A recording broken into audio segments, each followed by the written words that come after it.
This episode is brought to you by Bellator's Publishing, bringing stories to the world that last forever. It was hard to believe. Maybe I don't want like Malcolm to go so quick from the whole story. She chopped the head off of Malcolm and then it disappears in blue flames. I'm thinking that if maybe it's possible that this wasn't the real Malcolm. It was maybe just like an illusion that he was projecting as well. Malcolm, he's telling what it means, the runes, and then he said there's earth, air, fire, water, salt, brimstone, and Quicksilver. This might be the names of all the books in the saga. I'm not sure it will be, but we know we've got Quicksilver, we know we've got Brimstone. They're just kind of boring names, aren't they? Salt would be a good name. And then he says, and you are Sarah's sister of Hayden, daughter to no one. There's a couple of things here that I found really interesting. First, why he's mentioned Hayden here. And also when he says daughter to no one, what does it mean as well? It may be given a hint that maybe she wasn't...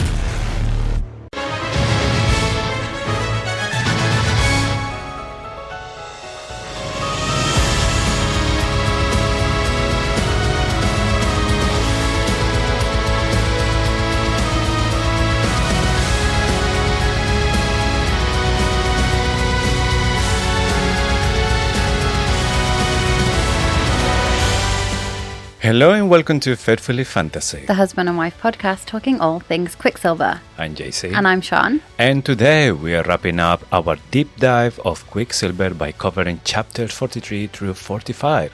We're finishing the book and this episode, but don't worry, the story continues next week when we analyze Kingfisher's point of view chapters. Also, heads up, we might use strong language and explore adult themes. This episode will contain spoilers from Quicksilver, the Kingfisher POV chapters on Callie Hart's website, and snippets of information we've had from Callie Hart herself. And before we start, quick reminder, if you want early access to our episodes, bonus content every month, and no annoying ads like this one, you can have all of this by becoming a supporter. You can try it for free now and cancel anytime.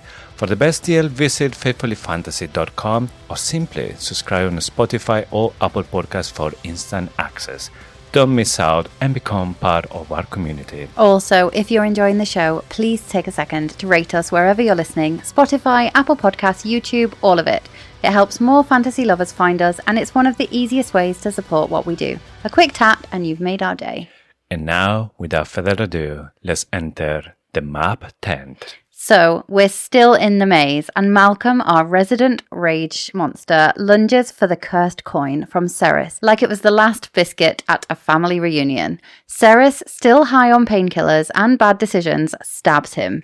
Malcolm responds by punching her through the torso. Rude. But plot twist, the stab was just a distraction so she could yeet Belikon's coin and free the souls trapped in Gillethrai. Then she grabs Solus and casually decapitates Malcolm. Meanwhile, Fisher slides telepathically into her DMs, but she's a tad busy dying. Taladeus offers her immortality, and Fisher may or may not have signed her up without consent. Remember that small favour she agreed to give the Quicksilver last week in exchange for finding the coin? Well, Ceres flies through the Quicksilver for a cosmic meeting with the twin gods who can't decide if she's dead. They take her to her dad, Zareth, who's only the god of chaos and certified fate meddler. He casually mentions that she and Fisher are destined to either save the universe or destroy it. No pressure. He shows her a tree, chops off a branch, and wipes out billions of lives like it's pruning season. Then he shoves her into a pool of Quicksilver to transform her into something never seen before. Ceres wakes up in a bed, vomits, vampire side effects, apparently, and learns she is now half fae, half vampire. Taladeus blocks her memories like a bad therapist, but she demands the full trauma package. Oh yeah, and don't forget, we learned that Carrion is actually fae royalty and immune to Malcolm's venom, because his ancestor invented the original blood curse. Fisher spirals into guilt. Telena and Isabel discover a magical detox for his Quicksilver problem, and there's a small matter of Ceres, having just decapitated a tyrant, being the new Queen of Sanesroth. Well, we finally reached the end of this book, but like I said before, that doesn't mean it's the end of this story. We're coming back next week with Fisher's point of view, that we're going to see some of the scenes that we saw already in this book, but from his perspective. And we've only got a few weeks to wait to read Brimstone. I can't wait. Yes, and so many things going on with BRIMSTONE right now.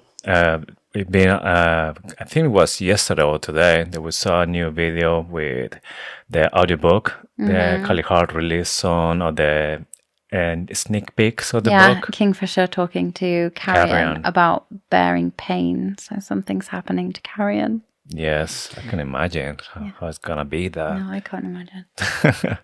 Now let's go to the fine print, the part of the show where we scour the pages for clues of what is to come. Chapter 43. Another way. So the title is kind of like, well, the characters have to find a new, previously untried solution to like something that's like seemingly unsolvable, a massive problem. Literally escaping the labyrinth. Obviously, that is a nightmare. And defeating Malcolm, who is immortal. And obviously, in a wider sense, it's kind of like breaking the cycles of fate, which links to the last chapter, and like ending the suffering of the people at Gilethroy. Okay, so I feel like there is more evidence in this chapter, and it's a little seed I planted last week around possibly Malcolm, Madra, and Belikon being gods, or at least the fates. And Malcolm says to Ceres right at the beginning of the chapter, interfering in the plans of mortals is never a good plan. Yeah. And who would say that? Surely only a god would say that. Yes. I mean, there's so many parts when we start to see that maybe there's some traits that we can follow as this tree, as maybe gods. And obviously in this chapter, it's just we have more of those clues. Yeah. I mean, there's one thing he says which is totally against that theory, but we'll come to that. But I am like definitely thinking that they are gods. There's a part when she said that only gods are immortal and something happens, but we had a theory about it. At least I have a theory about it. So we'll see how it goes after all of this. But yes, in this chapter, we started with Malcolm giving to Cyrus some of the classic villain speech about everything that happened before. I know, it's so funny, isn't it? Like, in real life, the villain would just kill her. That's it. Get it over and done with. Well, he doesn't want her dead, to be honest, does he? He wants her to help him. But normally, like, you've got these big super villains and they always give this speech at the end. Yeah, like, everything they have done, everything they're going to do. No one cares. Yeah, it's just given time. But yeah, he is not the exception. But in this speech, there's some really interesting part when he's saying there must be some alchemists or other fae that are hiding in the Silver City. There may be some of them just escaped from Madra because Madra is really afraid of the alchemist. And I wonder why she is so afraid of them, because not all of them are as powerful as it is Cyrus. Some of them, they have just one element to wield.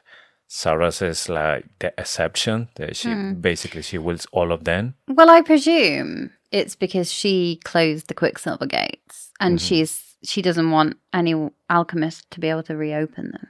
Yes. I presume that was why. But Zareth later says there are hundreds, even in Silvarin. They're everywhere. Yes. So we have a hint here with Malcolm that we will see some fae in the Silver City and the Third. So like I've been saying from all this time, we will see maybe like a little community of fae living there. Other part that I think was really interesting from Malcolm is when he said that he used to work with humans before, and also he was working with an alchemist that was really good. He said it was remarkable. There was this alchemist, the one who told him that he has a gift in his blood, and I think it's like how everything started, that he wanted to be a vampire, or maybe he discovered to be an immortal, he need to turn into a vampire, and his blood was perfect for this. And I think that maybe this woman that Malcolm is talking about is somehow related to Ceres. So I think maybe that woman, that alchemist that was so remarkable, it was Ceres' ancestor. I think so too. He also says, though, that she was deeply disappointing in many ways. And I imagine that was possibly because she had a conscience. Yeah. And that maybe she worked on the original, because we know that some alchemists are working on the pursuit of immortality. Maybe she found it, but then she also regretted what she'd become. So maybe then she worked on the cure with the dianthus. But it feels like the dianthus blood was used in the original curse and as the cure. Which I think it makes sense because it's the same as a virus. If you want to create the antivirus, you need the original virus to just reverse all the effects. So if the blood was used to create this curse, there has to be the same But blood. how? Does that mean Carrion has some kind of links to vampires deep down? Well, as far as I can understand, maybe there's some fate that has something special in the blood. So we have first Karen's dad, that his blood was special to create this curse. Then we have Malcolm, that was maybe special to receive the curse, or he's not going to be altered, like turned into a feeder, for example. He turned into a full vampire. So I don't know if maybe we'll find out that there's another phase that they can do something special with the blood. But it definitely says Madra tried to kill the alchemists off. So she was obviously like either afraid of the Quicksilver or she was afraid that they would somehow find a way to defeat her. But also Malcolm says to Sarah that she had the power to return her to what he was before he drank from Karen's blood. And I'm really intrigued about it because if she's an alchemist, how can she manage to like maybe return to Malcolm to be a full vampire, how he was in the beginning? Well, that's the thing. And I think the alchemist was the one that found a way of doing it because it was all immortal. Moving the elements or something. Yeah, and somebody said that, I think it was when Lorith was explaining about this other queen that is immortal, talked about drinking vampire blood. So something to do with the blood of a vampire is immortal. And I think that's the key to it. It's really vague and we're like scraping the barrel for clues. But the only other thing that I could think of around Madra is that if you put yourself in the perspective of a god, Madra, the god, like we're just going to assume that they're gods right now. Is she afraid of the Quicksilver? Because the Quicksilver effectively links to this tree and takes her to her brother Zareth. And there's something like she knows that she's like really pissed him off, or they're all against him now and he's against them. Yeah. And they all want to destroy the tree. But I don't know, is there something there if you think that Madra is a god? With the stories that Sarah tells to Saras, he says that he doesn't want this tree to die. He's basically like the only one who wants to carry on with the real nature of this tree, but all the brother and the sister wants to eradicate the tree. So he wants to save it, but he realizes as well that when Fisher and Sarah are together, this is not going to happen. That's why he was trying to put Sarah away from Fisher to save this tree, because this tree represents everything. From the moment they meet, that already sets a chain of events off. Yes. And it could be that if they're not together and not God's bonded, then the tree gets destroyed.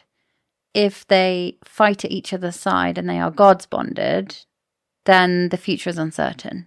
So there is a hope for the tree. Then it will make sense that Madra closed the Quicksilver, trying to avoid Sarah's to meet Fisher.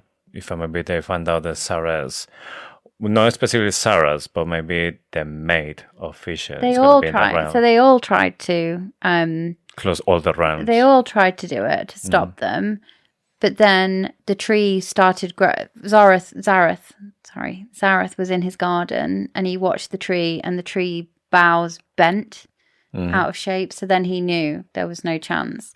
So then the only course of action he could see was to make them gods bonded. I love it. I love the tree. Anyway, we're not even there yet. So Malcolm, he's telling what he means, the runes, and then he said there's earth, air, fire, water, salt, brimstone, and quicksilver. And I think you mentioned before that this might be the names of all the books in the saga. I'm not sure it will be, but we know we've got quicksilver. We know we've got brimstone.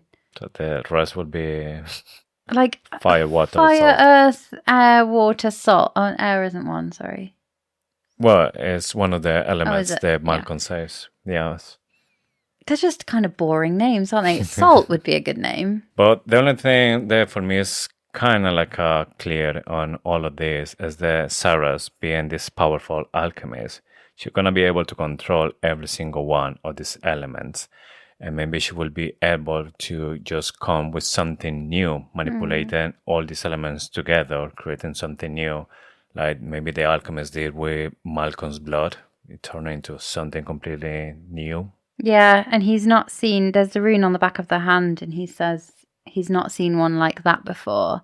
And I don't know if that means, and this is the one thing that made me question my own theory around them being gods, is that he said, I've never seen one like that before.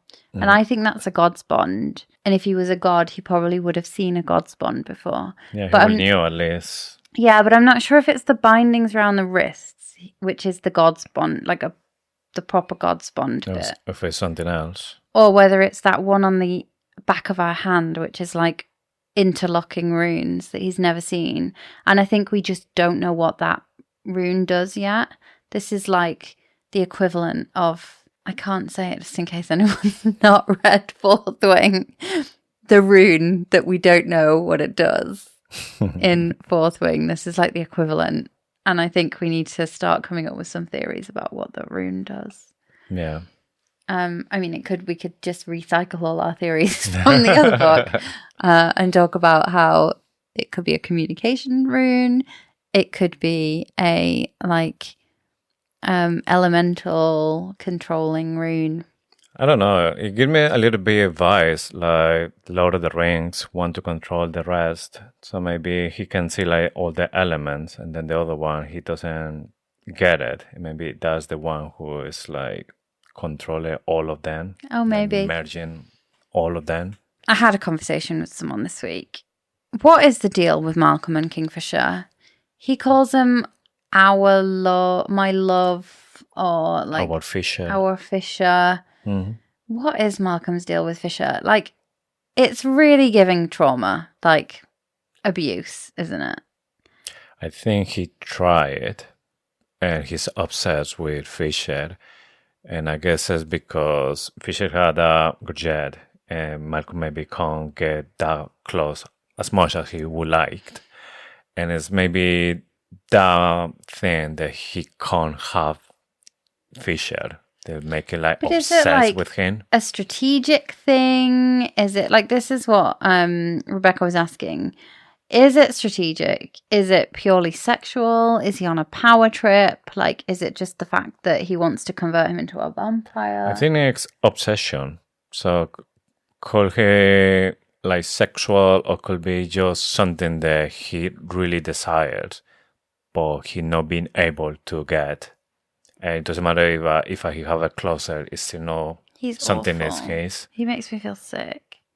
Yes, so it's really bad, everything that he's doing here, but that is just something to give you like that villain character that was well written. Yeah, and we know that it was this gorget, the silver gorget, was a gift from Adina, so Fisher's mum. She knew that it would be in that situation. She knew, and it had powerful spells in it as well, and I wonder what those spells were, because he just says it's got like powerful spells. And then Malcolm says that Adina was always a thorn in his side, and I think that could be because she was always she was protecting people against him in the future, and also she probably told him something about his downfall. Yeah. Same with Belikon. Belikon called her a liar. Yeah. He killed her in the end. Did he kill her because of Malcolm's orders? Yeah. He seems to do a lot for Malcolm. He seems to be Malcolm's little bitch, actually, isn't he? I mean, if they're brothers, they're just helping each other, I guess. Yeah. There's something definitely going on with Malcolm. And more than this scene when he finally gets the coin from Sarah's, and he's like having a jealous moment here. That he's saying that I can't believe that he chose you, that you are so weak, could smell you on him. And not just like the smell, the blood as well. He drank from you. And he was like proper jealous here. No. It's not a good look.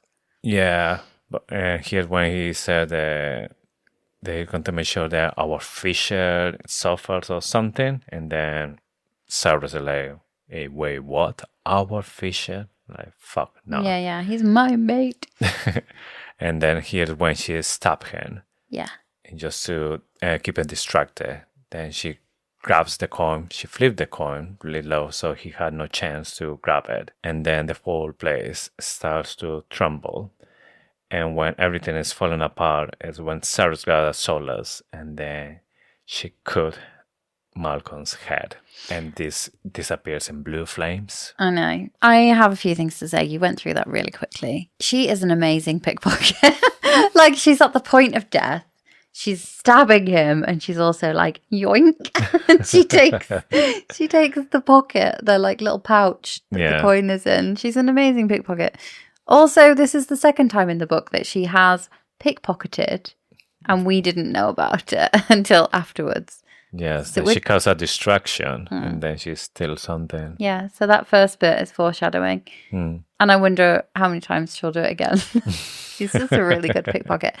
Yes. I wanted to just look at the detail on the coins. They've got leaves and fishes instead of heads and tails. Mm-hmm. So leaves and fishes. I've never heard anyone say fishes. Fish. Did I just make that up or did I read it? I used to say that when I was learning English. Yeah. Okay. Sorry. Mouses. Fishes. Leaves. A clear link to the tree. Yeah. Which kind of suggests that the person that made the coins knew of the tree of life, perhaps. We know that Fisher's granddad had a singular a dead oak tree in his just outside the forge. Yes. At Carlish. There's something in this. Yeah. I think the gods are among them. And it could even be that Belikon has done the leaves. And then fish. I wonder what role fish might play. I know that we've got a Kingfisher, but... It's interesting because I think this tree is under a river, a Quicksilver. But no, the Quicksilver is the sap that's dripping from the tree. It's dripping from the tree. Yeah, it's like sap, like resin. So the tree is producing the Quicksilver. Yes. That's the interesting thing. So, like, the brothers and sister of Zareth, the gods, want the tree to die. But does that mean the Quicksilver will then not get replenished? I thought they want the tree to die so they can, like, start over. Just grow a new one, yeah. Yeah. Yeah, that's like me. And I get bored of something. Can we do something new? Yeah. Start again. Yes. The other part for me, I don't know if it was hard to believe because maybe I don't want like Malcolm to go so quick from the whole story, is when she chopped the head off of Malcolm and then it disappears in blue flames. And I think no much longer after that, the body disappears as well. So I'm thinking that if maybe it's possible that this wasn't the real Malcolm, it was maybe just like an illusion that he was projecting as well, because we know that all these plays are illusions, like the demon, like Mortal,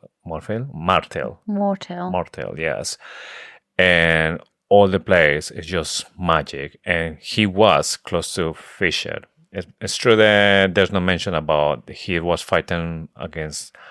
Then in that moment when Cyrus was with Malcolm, well, I wonder if maybe Malcolm was feeling so weak that he was just hiding somewhere and they just using magic to go faster to her. Yeah, so he says he says, "You can't kill me," or something. "I'm eternal."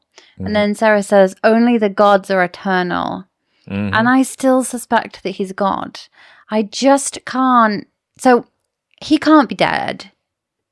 Or can he? Like, originally they said, Belikon said, "You can't kill me. You've got to kill all three of us." Yes.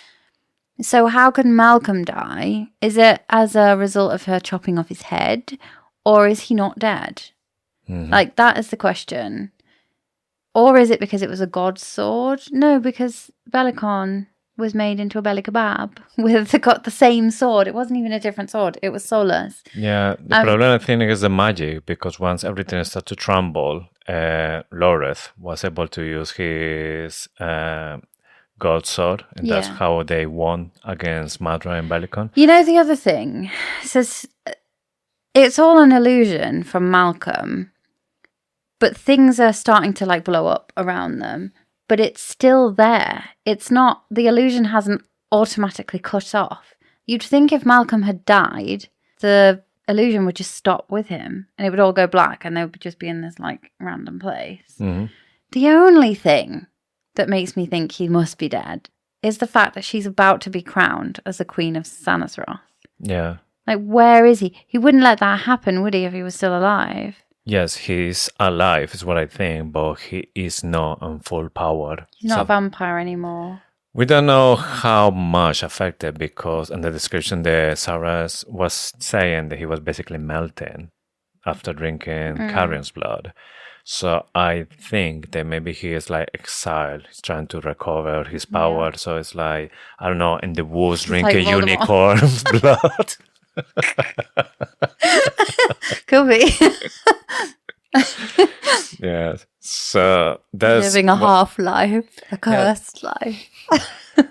It's just the fact that the head and the body disappear in blue flames, and thinking that wasn't just to make it like spectacular. Yeah. Or it's just like an illusion. Yeah. I mean, if he comes back, Callie Hart will be like, "Well, I did tell you. I had to kill the three of them."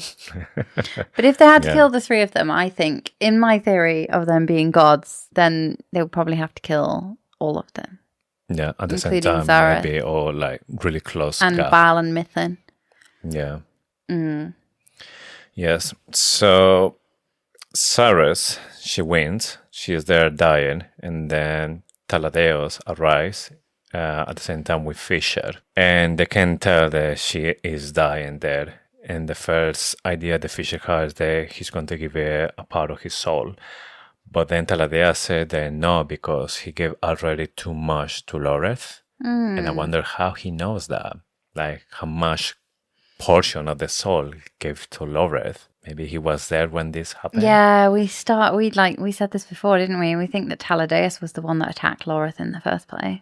And because he doesn't want Fisher to do that, because even he says to Fisher, if you do that, there won't be any left for you. You will die. And Fisher said that he doesn't care. He will do it for Sarah because he had left long time. Sarah doesn't.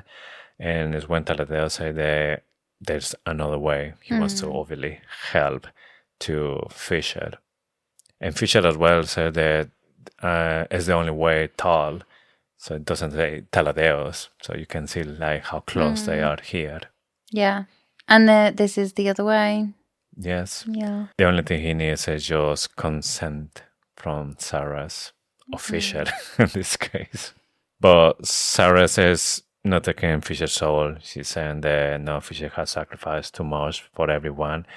And she doesn't want to be one of those sacrifices that she'd rather die. And we end the chapter with Taladeos asking to Fisher, tell me if she consents. And Fisher says, she consents. That's the end. Memoirs of Luzbel. She loved him. She lost him. And he came back. But wasn't completely him. She feared him. She fought him. But she fell for him. Memoirs of Luzbel.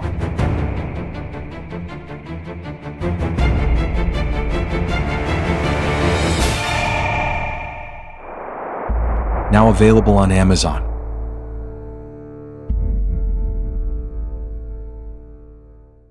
Chapter 44. Access.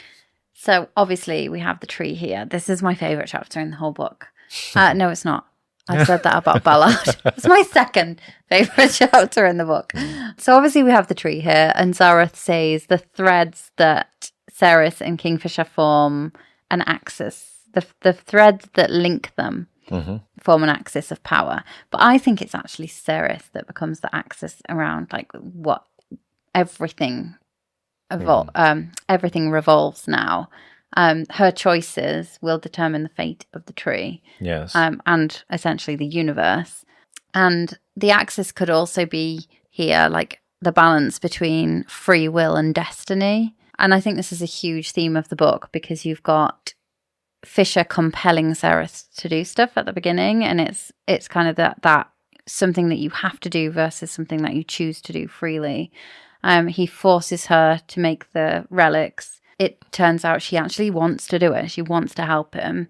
And it's that difference between your choice and your path that you're forced to walk. And this is the culmination of it in such a beautifully written chapter. Honestly, the writing is beautiful in this chapter. Yes, it's really good, to be honest. It is in the next chapter as well when she's floating in the Quicksilver pool. It's really, really lovely. Yeah.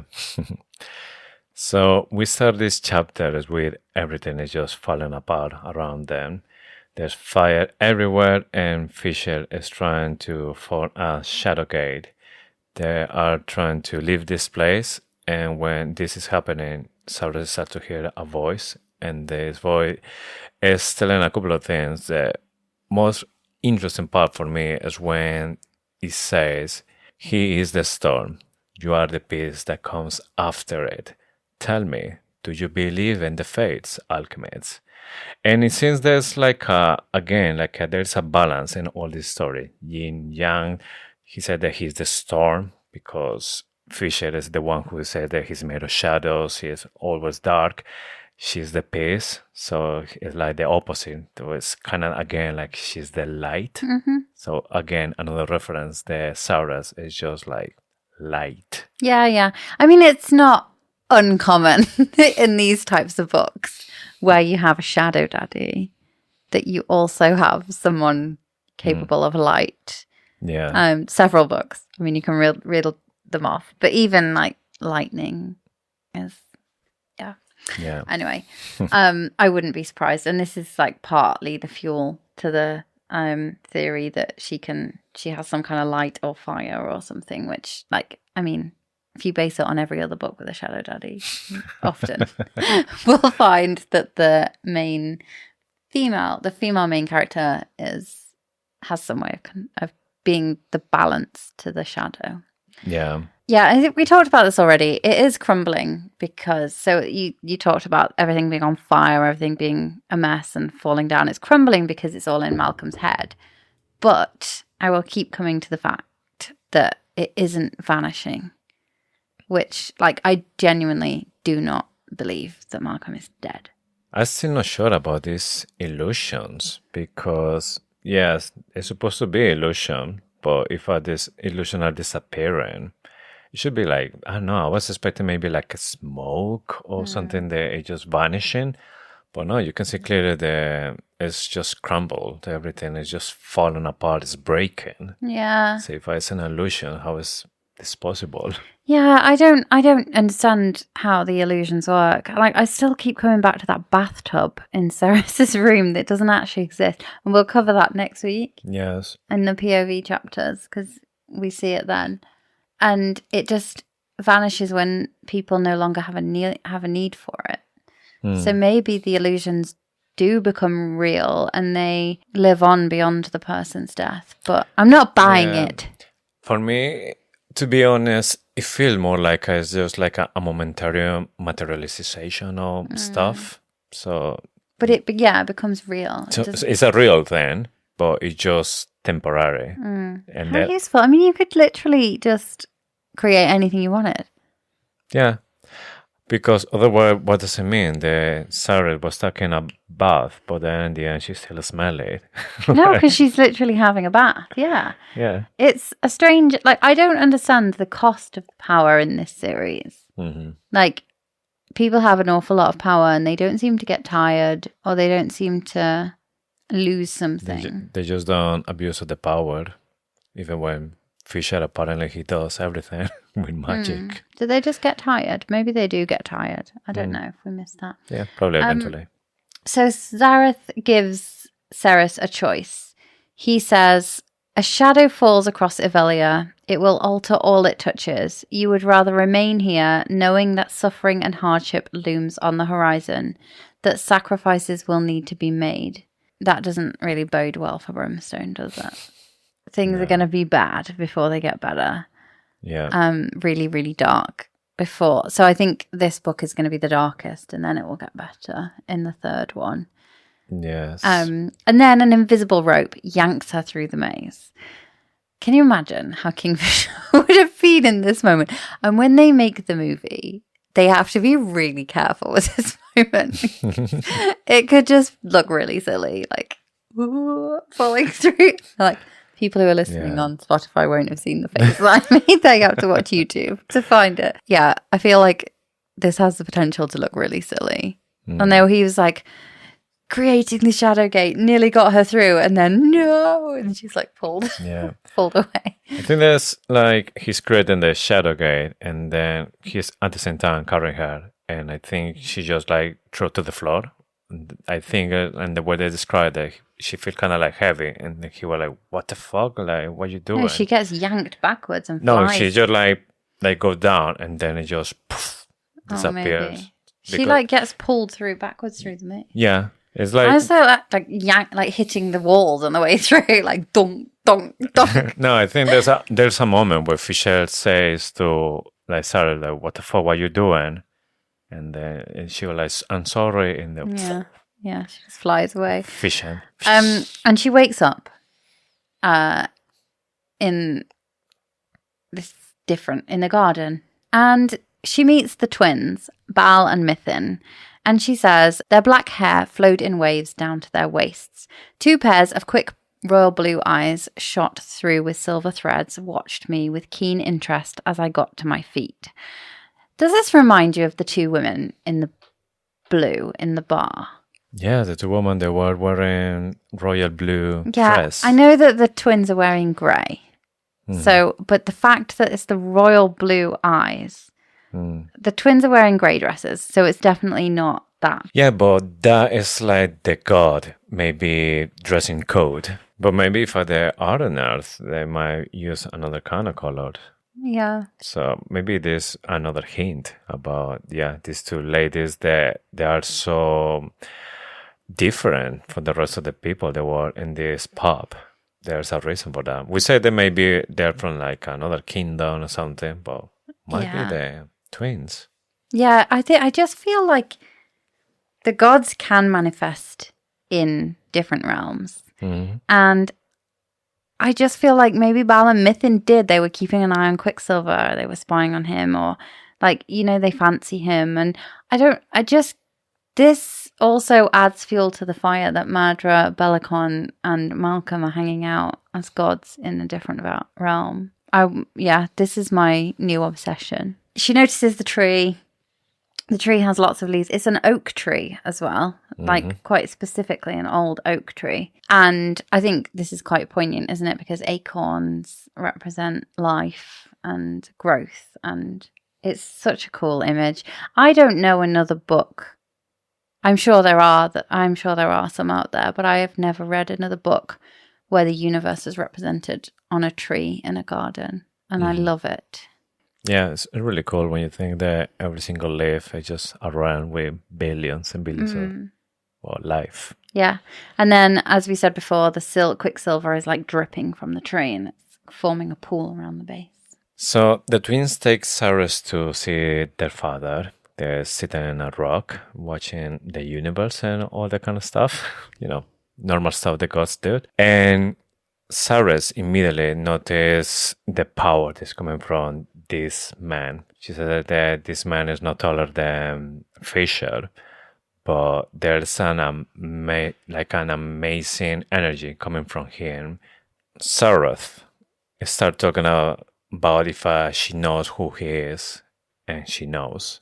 And then he says, and you are Cyrus, sister of Hayden, daughter to no one. There's a couple of things here that I found really interesting because first, why he's mentioned Hayden here? Because it has to be like something important. And we were talking before that maybe they're not even brothers, like real brothers, but he might have like an important role for this god to know the name and just put it there. And also when he says daughter to no one, what does it mean as well? It's maybe giving a hint that maybe she wasn't born, maybe she was created, and maybe he was put in this realm. And that's why she is so different to everyone. Yeah, I don't know, because he meddled hundreds of years before she was born and put her bloodline in that realm. Yeah. And that is the weird thing. Because does that mean an alchemist came through at the same time as bringing Carrion? And did somebody else come through and that kickstarted her bloodline? But yeah, the fact that he mentions Hayden is so weird. And other people have picked up on this as well. They're like, why would he have mentioned Hayden and not said, you are Ceres? Full stop. Sister to Hayden, daughter to no one. There's so much in here, but none of it makes sense. I don't think Hayden is a fae because he's not big enough to be a fae. He's quite small, isn't he? We are assuming that Ceres was growing up with him. So. Well, she said she raised him. Yeah, basically. exactly. We're not assuming. It's like on the page. But yeah, what else could he be? Could he have been put there to protect her at some point or to... Because it seems like she's the most important person in the story. Yeah. Or maybe just to tell her or show her that he knows everything about her. Maybe. I feel like we're gonna see Hayden and Elroy in the next one anyway. Yeah. So she describes Sareth, and she says he was no taller than Fisher, no broader or more godlike in appearance. And this, like, we've talked about this before, but Fisher's going to be a god at some point. I think they're going to replace the gods. And just the link to being no taller than Fisher, no broader or more godlike, it links Fisher back to being godlike. So they're possibly going to defeat the gods and then become gods themselves. He said that Fisher is his champion, so I don't know if a champion about what? Could just mean. to keep the game, or it's just maybe the replacement. He's training. Yeah, but they're immortal. They're immortal. Do gods retire? Maybe they just need a break. They need the quiet life in the garden with the tree that's not dying. Get tired and stressed of cutting branches and that kind of stuff in the garden all the time. Yeah. Just want to maybe just retire, go to one of those realms. Yeah, just relax. So he says he consulted the fates and saw Ceres. And the fates are like the roots of the tree, aren't they? And he saw Ceres when he consulted the fates. This makes me think of Adina and wondering whether oracles consult the fates somehow. And the oracles have this link to the gods and the fates. Because the fates are different to the gods, right? Yeah. So you have gods and you've got fates. And I'm not sure that the fates are personified or whether they are just a thing that you see. Well, in Greek mythology, the fates, they have like their own character. Yeah, they're like I'm thinking of Hercules. Disney's Hercules. It's a nice snip the... Yeah, like three witches we know eye. Yeah, something like that. Yeah. But here as well is when Zared confesses Ceres that she's supposed to be a fae, but he intervened, separating her from Fisher on time and space as well. Here's when Ceres realized that Edina was right, that she's supposed to be fae. But then the thing that I wonder here is, what was the vision that Edina had? Sarah's before she was turned into a human, or Sarah's turned into a fey vampire Yeah. after all of this is happening? I think it's the second one. I think that it's written nicely and that, she was right after all. She was supposed to be Fae. So I've said this already. The tree is super cool. The Fates have decided that Fisher and Ceres must be together. So despite Zareth meddling, the boughs continue to grow towards each other. He does say that those realms should never have been in contact. But he put her there after Madra was in charge, right? So Madra was already in cahoots with Belikon and Malcolm. I assume, because she's, how old is she? Like, nearly 2,000. Yeah, Over you say 2,000. thousands of years. Thousands of years, yeah. Yeah. So he already meddled after Madra was already there. Madra was in cahoots with Belikon and Malcolm.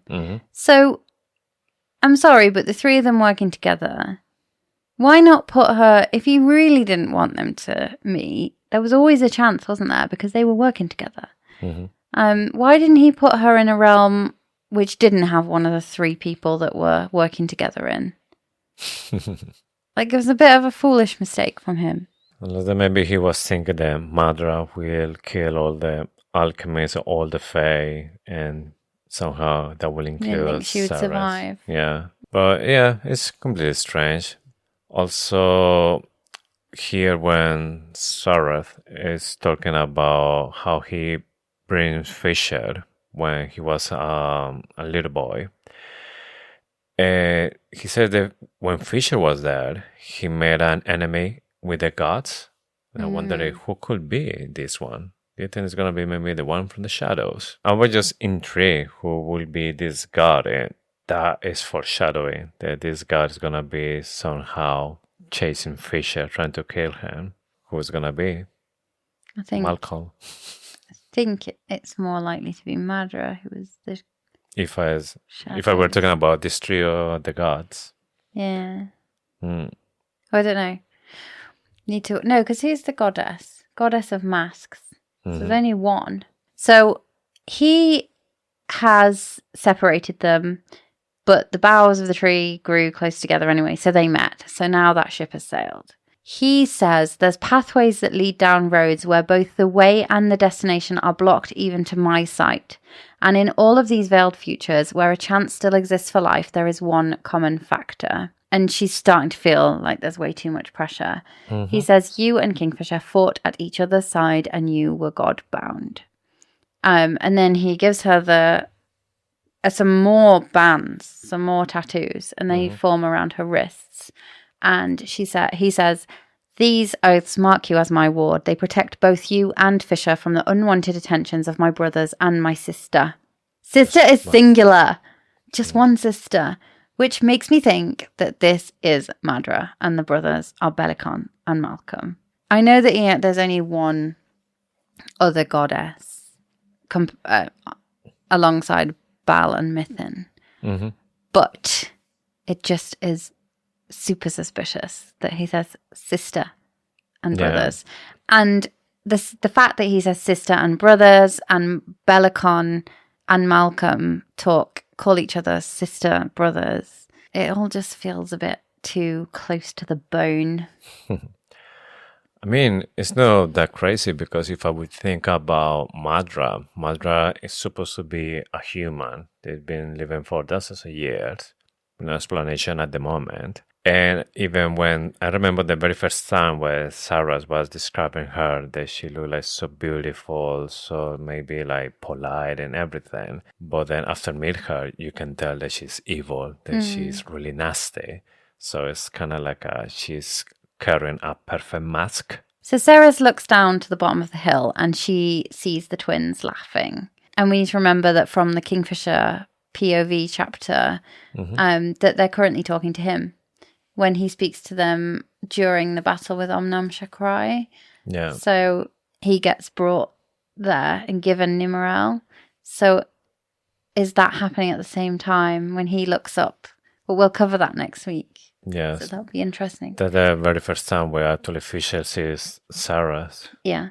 but he doesn't know yet who's going to be that woman in his life. Yeah. I loved that.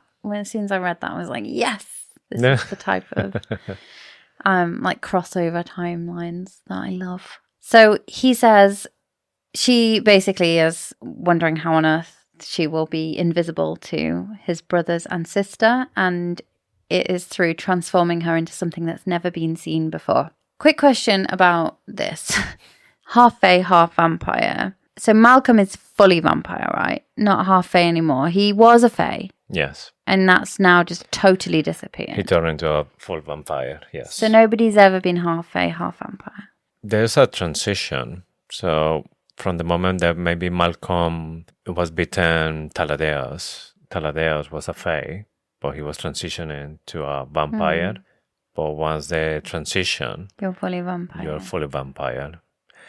I don't know in these terms when said that she is half vampire, half fae. What are the vampire faes that she has? At the moment, you see that she has like some of the weaknesses. She has sensitivity to light. Yes, so that means that maybe she'll be sensitive to silver as well. Smiling because I'm not allowed to say anything because I know I've read the first 3 chapters of Brimstone. So I can't tell you anything. Okay. I can't talk about what she may or may not have inherited that is not explicitly talked about in this book, because there may or may not be coverage of that in the first few chapters of Brimstone, which I have read. Okay. I'm being pretty cagey now, but I don't want to spoil it for anyone. Yes. The interesting part is going to be that it seems that it's going to be a choice for her, but we don't know yet what does it mean. Yeah. He says the universe cannot focus on that which it does not recognize.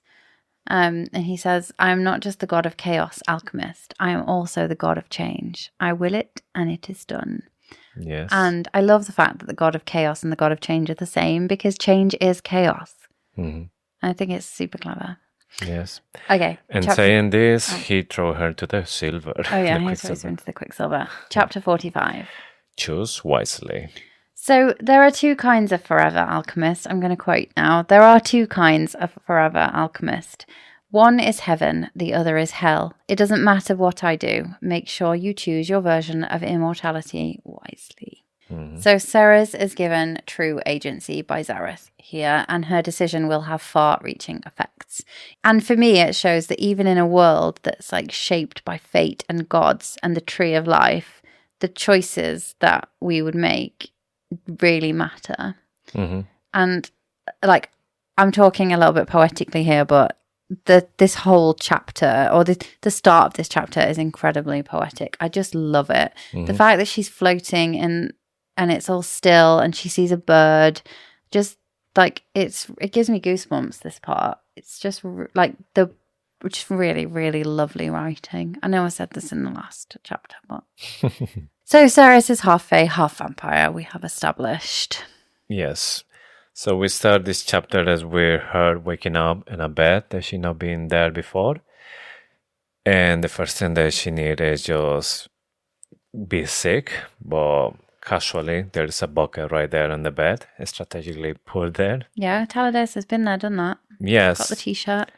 And then she is looking for Fisher, and she can feel through the bond that Fisher is close. And also, she can feel that he is really focused on something. What could it be? Because I was between maybe 2 things. That maybe he is thinking, like, okay, she's now a half vampire, and she is maybe attached to Taladeus. There has to be a way to maybe to avoid this. Or now that he knows that Carrion is the Dianthus, he's now maybe looking for his dad, or what else is I think there. it's probably to do with Ceres. It's probably he's maybe learning about the vampire court. Like, he's in the library, he's like learning about everything, because he's going to have to. He's basically the vampire queen consort. Everybody says here that it's really weird and suspicious that it's really weird and suspicious that Fisher isn't there immediately by her side. I think there's two things. I think Taladeus has to be there to be the one that explains what he's done. He took away her memories. Also, it builds the suspense of her seeing him for the first time, and I'm okay with that. Like, fair enough, things might, if they're bonded and they're like yearning to be together, he would be straight there, straight at his side. I don't think it's suspicious. I think it is what needs to happen for the plot. Like, she needs to be talking to Taladeus. We need to talk about what we think is going to happen with Taladeus, because there's huge theories flying around that they're going to be bonded in a way, like enthralled is the word, isn't it? I think the gods bond protects her from that. She's clearly bonded to Fisher. I don't think there's anything that you could do about that. I think there could be an interesting love triangle, but I feel like the more interesting triangle is still like Carrion, like just playfully trying on with her, even though he knows he's got no chance. I don't know. It'll be interesting to see what happens. No, I really think the Fish and Services end game, there's not going to be, I mean, I don't see that we're going to have maybe like a little romance or something to given like the spice in the plot that maybe Fish and Services, they're not going to end together or something like that. I think if something happens, it's going to be that maybe these two are going to fight or something, then they're going to be like a different path. But I don't think it's going to be because a third person is going to be in the middle. It has to be because of them. I think they'll have different missions. I think she'll have to keep them apart. And we know that there's a sound snip from Brimstone that talks about Kingfisher and Carrion being away from Ceres for a little while. So Taladeus was forbidden from ending his own life. He basically talks about the fact that he didn't want to be a vampire. I wonder if this was the moment that he attacked Loris and he was suicidal because he was like, I don't want to be this person. But he was forbidden from ending his own life by Malcolm. He says now he's free, but he's still deciding what that means for him. I really don't think Taladeus is going to make it through the entire series. I think he will be a great person for Callie Hart to murder in pen and ink. Because I think he's going to be a huge ally for Ceres. Like, it's going to be really useful. Yeah, well, he's going to be her most trusted advisor, isn't he? He's going to be second in command. Yeah, exactly. In fact, he might deputize for her while she's away being an alchemist. Yeah. We actually we don't know if maybe she can have the option to just give up the crown and say abdicate. Yeah. Yeah, but it's such a risk, isn't it? Because if you're in control, then you can try and make it better. But I also think that he's going to sacrifice himself for Fisher at some point. I don't know why I think it's going to be Fisher. Their bond is something. They've got something. I think they grow up together because of Belikon and Malcolm. And I think to some extent they relied on each other, didn't they? Yeah, the whole thing is really strange. More when he says to her as well that she need to choose wisely because now she's a half vampire. But again, choose wisely how? Because what does it mean that if she choose being a full fae, does she have that option, or she could be a full vampire? I don't think she can choose to be a full one of either, because then she would lose the protection of the fact that she's something entirely new that gives her. I think she could choose whether she like creates a load of feeders or she could choose to not. Yeah. I think she's definitely going to remain half fae, half vampire, but I don't think she's going to build an army of feeders. But what the big question is, what is she going to do with all the feeders? What is she going to do with all the vampires? Like, and what proportion of the population of Sanasroth are vampires, and what proportion are feeders? Yeah, and God knows what else is. How many vampires are there? Are there just the people that Malcolm's close to, or are there loads of vampires that he's turned into vampires and they're actually just living as fully functioning vampires? Yes. I don't think we know enough about Sanasroth yet. Plus, could be another creatures, because I start thinking that maybe we'll see dragons. Yeah, we'll definitely see dragons. Yeah. And I just can't wait for you to read the beginning of Brimstone. Are you going to read it before it comes out? You're just going to read it now? No, I'm gonna read it, so I can It's been start to. sitting there. I can't believe you haven't just been like ripping the bit. I've read it twice. I was like hoping. I was hoping that I'd be able to control myself and not read it, but I couldn't. No, for me it was more because obviously I want to finish the full deep dive with not being affected with everything that is in there. Because if I come with an idea or theory and they're like, no, I can't say that because in the first chapter or the second one from BRIMSTONE, it's already saying it's not possible. So I haven't cheated. I haven't been like, oh, I've got this amazing theory.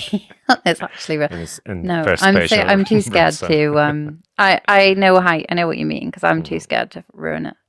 Yeah, but but all I can say is it's amazing. Now that we're done with this, then yes, I will be like more like relaxed. Once we lock in our final theories. I mean, it's gonna be hard to change my mind now because everything has been just put in there. I mean, it would change your mind if you read differently. Yes, but it would be suspicious. There's nothing major, but it's just like some really, really cool world building. That's what you get. Carrion comes in and he's like, oh, you're not going to let me tell the story. And she says, well, I've seen Loreth actually, and Loreth has told me. So now the visitors stacking up and we still haven't seen Kingfisher. And I think this is what is frustrating for people. But like I said, I think you can put up with that for the fact that we have to. So Loreth told her that Fisher's dad took Carrion to Silvarin when he was little to save him from Belikon. He glamoured his ears and canines so he wouldn't stand out, so that everyone would think he was human. He brought a bag of books along with him. That was so that he could learn about his heritage and one day return. And a woman saved you. Blah, blah. So that's like the official story. And he knew all along, and Carrion has just been trolling us the entire book and everyone else. And it's funny. I don't know why he didn't immediately come in and say, I'm home, I'm Faye, I'm Dianthus, treat me like a king. He was a bit more, like he was acting all the way through like he was a bit of a bumbling idiot, but all the while knowing all of this stuff. And it's quite sneaky of him to just keep it secret until the opportune time. Yes, but I think that he's really clever because obviously he doesn't know who is this Fisher. Maybe later on he realized that he was actually the son of Finran. So he needs to first know if he can trust them and then start to looking like what is the best moment to say like, yeah, and the Dianthus, they can change everything. Yeah, but what he would have learnt about Finran would have been from books. He wouldn't have been able to remember. He was a baby, and he can't remember his parents. Yeah, but he should know like what happened to him after. I know. A story. Ceres literally says, gods, how interlinked this all was. Fisher's father had been the one to secret the true heir to the throne out of Avelia, and 1,000 years later his son had been the one to bring him back. It meant something. What, I couldn't say, but I was sure we were all going to find out soon enough. In the next book. Yeah, but what really could it be? The fates. Yeah. It's the fates interfering. Anyway, she finds out also that Evelyn is alive. Ren is watching over her because there's something going on between them two. Though she's fallen into a deep sleep and she can't be woken up. So there's something going slightly wrong with that. Tilena and Isabel were confident that she would wake any day though. And it's kind of like a bit full circle, isn't it? Because Evelyn was sat by Ceres's side and Ceres was in a deep sleep and the healer was telling her that she would wake up any day now. And now it's like flipped round. Although Ceres isn't sat at her bedside, calling her a random name and singing songs, and Evelyn just wishing she would fuck off. Which is one of my favourite lines in the whole book. I don't know if we will see that eventually. Maybe she'll go and sing to her in Evelyn's POV, and it'll be like, who is that? Who is that? Just fuck off. Somebody killed that cat, please. It's so funny, that line. I just find it really funny. So it turns out Belikon had put up a prodigious fight, but the second Loris, Angel Breath, had torn out of Avicius. Mm-hmm. He too had fled like a fucking coward. He's scared of the god sword. Mm. Is that because he's a god? And that's the power of gods? And he's like... Does it mean that a god sword can could kill a god? Yeah, I think so. I think it's maybe the only thing. Carrion says he doesn't remember his parents, which is a bit sad. And Fisher says, I remember them. So he's obviously just that bit older. He was only 11, and he promises to tell him everything he knows about them later on, which will be nice. Maybe we'll get a little bit of that in Brimstone. Maybe when they go on this journey to wherever they're going. Yeah, I think that we're going to see how they share a lot of things. We saw already. There's some maybe feelings sharing as well. I don't think they're going to be BFFs, are they? They're going to be angry with each other for a while. We also find out that Tilena found a way to dampen the Quicksilver's effects, and Ishabel is teasing it out of Fisher. So this is great news. Mm-hmm. Do you think that means there'll be a time in the book where Fisher has no Quicksilver left inside him? Probably by the end of everything. With the knife, and maybe by the end of everything, the Quicksilver will disappear on the fall realms. Yeah, maybe. Maybe this is our history again. Another book where we suspect this is our history and things have changed, and now the Quicksilver is dormant or not around anymore. Mm-hmm. She says, we still had Belikon to deal with and Madra. I still intended to find my brother and Elroy. So again, like, it sets up the next book. It's like, you can feel like this is a resolution to this book. It's not a cliffhanger. It's not a, like, oh my God, what's going to happen? It's not a, we literally cannot wait. How are we going to not spiral until the next book? This is a, we still have Belikon to deal with in the next book, and Madra possibly in the third book, or like, there's 3 villains, 3 book. I mean, we hope there's 5, but we know that this story, Kingfisher and Ceres' story, ends in 3. I still intend to find my brother and Elroy, so we know that they're going to appear again in the next books. Yes. So I feel like this is there'll be a time for that. It'll be in the next books, but we're winding down to a nice ending for the book. And Fisher wanted to be the one to tell her where she was. He says, in 2 days' time, you officially become the new queen of Sanazroth. And that is the end of the book. Yeah. It feels so weird. It feels like we only just started.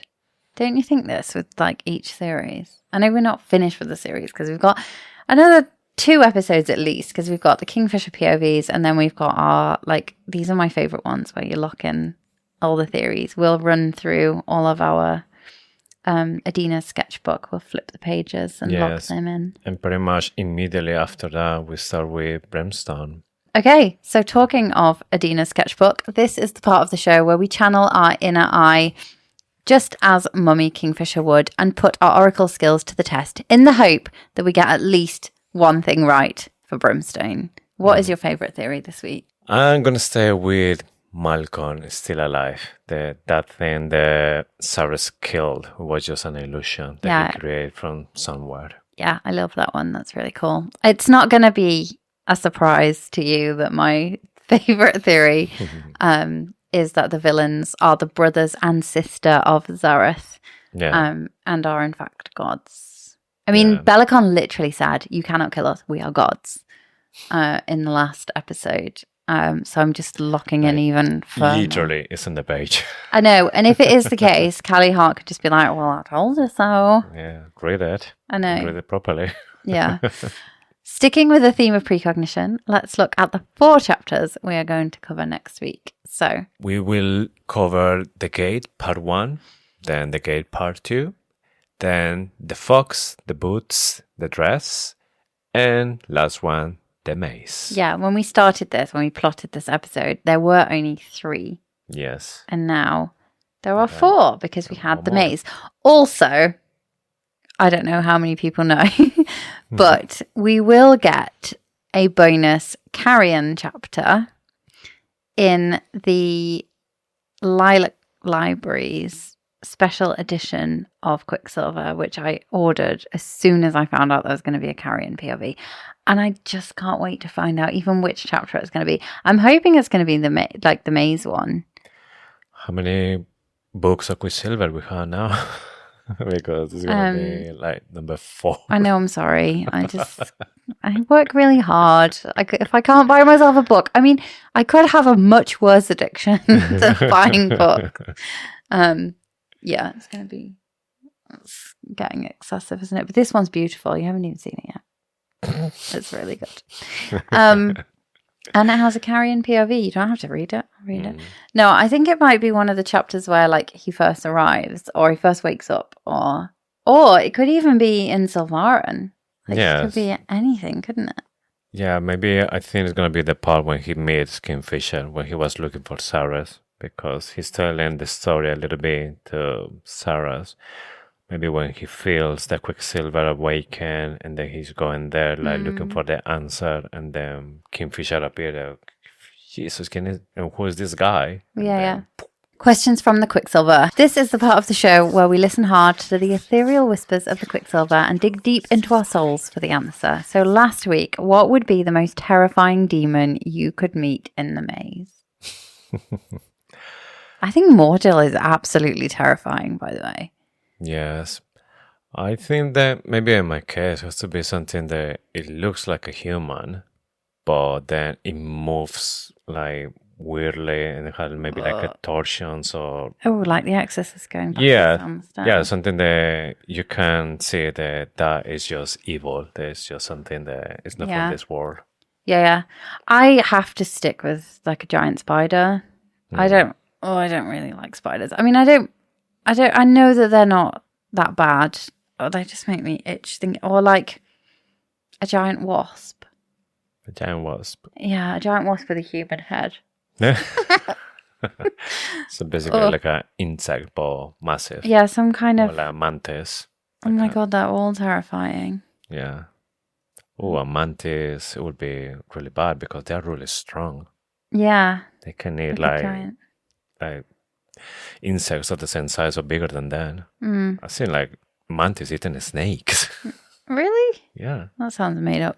No, but small ones, but yeah, I don't like 4 times than I don't mind snakes. Yeah, I think some giant bug, like a cockroach or a scorpion. I am reading a book at the moment with lots of scorpions, like terrifying scorpions, and that is scary. But there's spiders in this book as well. I seen scorpions in that movie from long time ago. How is it called? Like God's Ward or Titan Wars or the Clash of Titans? Clash of the Titans. Something like that. I can't remember the name in English. I know in Spanish. What is it? Guerra de Titanes. So Clash of the Titans. Yes. I haven't watched that. Surprise, surprise. I don't watch movies very much. It's really old. Like we're talking about maybe 60s, 70s. I like the list of the list of movies that I've watched is very small compared to yours. This week, Ceres is now half fae, half vampire. If you could be half of 2 types of magical creatures, which ones would you be? Okay. We'll think about it. And that's all we have time for this week. So don't forget to follow us on Instagram and TikTok at Faithfully Fantasy Pod. Come and join the conversation. We'd love to hear your thoughts, theories, questions and comments just before Brimstone comes out. So lock in all of your theories in the comments on whatever we post. And with this, we have just one more thing to say. Thank you for listening to Faithfully Fantasy, the husband and wife podcast talking all things Quicksilver. We'll see you next week for our deep dive on the chapters of Kingfisher POV. And of course, for more Faithfully Fantasy. Bye.